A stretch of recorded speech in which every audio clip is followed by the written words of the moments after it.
75 ఏళ్ల కింద మొట్టమొదటి హైదరాబాద్ రాష్ట్రానికి బూర్గుల రామకృష్ణారావు గారు ముఖ్యమంత్రి అయితే మళ్ళా 70 ఏళ్ల తర్వాత ఇవాళ మన పాలమూరుకు ఒక అవకాశం వచ్చింది. ఆనాడు పూర్తి స్థాయిలో అభివృద్ధి జరగలేదు కాబట్టి 70 ఏళ్లు మనం ఎదురు చూడాల్సి వచ్చింది, కండ్లలో ఒత్తులు పెట్టుకొని చూడాల్సి వచ్చింది.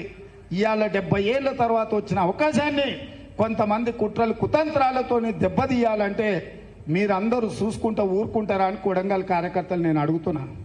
ఇవాళ ఈ అవకాశం సద్వినియోగం చేసుకోకపోతే ఇవాళ మన కొడంగల్ను మన పాలమూరును మనం అభివృద్ధి పదం వైపు నడిపించకపోతే రేపు ఇంకెవరిని అడుగుతాము, ఎవరి దగ్గర పోతాము?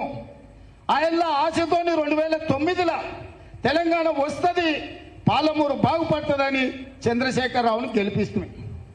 పాలమూరులో ఊరు లేకపోయినా, పార్లమెంటు నోరు లేకపోయినా కేసీఆర్ను ఎంపీకి గెలిపిస్తే గెలిచిండు. గెలిచిన తర్వాత తెలంగాణ వచ్చింది.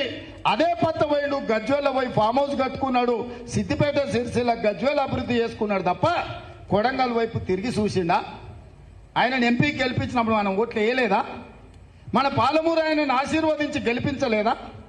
పరాయుడే అవుతాడని చెప్పి కేసీఆర్ నిరూపించండు కదా. ఈ పాలమూరు మీద ద్వేషంతో, సవతి తల్లి ప్రేమతోటి 10 ఏళ్ళు ముఖ్యమంత్రి ఉన్నా కల్వకుర్తి పూర్తి కాలే, నెట్టంపాడు పూర్తి కాలే, కోయిల్ సాగర్ పూర్తి కాలే, జూరాల పూర్తి కాలే, ఏ ప్రాజెక్టు పూర్తి కాలేదు, ఏ ఎకరాకు నీళ్ళు ఇవ్వలేదు. పాలమూరు రంగారెడ్డి ఎత్తిపోతలని కమిషన్లకు బలైపోయింది. ఎక్కడిదక్కడనే ఆగం. మక్తల్ నారాయణపేట కొడంగల్ను నేను జీవో తెస్తే 10 ఏళ్ళు దాన్ని దొక్కిపెట్టిండు. ఇవాళ మళ్ళీ మనం దాన్ని బయటకు తీసి ఇవాళ పన్నులు మొదలు పెట్టుకున్నాం. అందుకే ఇవాళ ఈ కొడంగల్ కార్యకర్తల సమావేశంలో నేను ఒక మాట చెప్పదలుచుకున్నా. ఈ పార్లమూరులో ఈ 5 ఏళ్ళు ఏ ఎన్నికలు వచ్చినా నాకు అండగా నిలబడండి. రాబోయే 100 ఏళ్లకు సరిపోయే అభివృద్ధి చేసే బాధ్యత నేను తీసుకుంటా.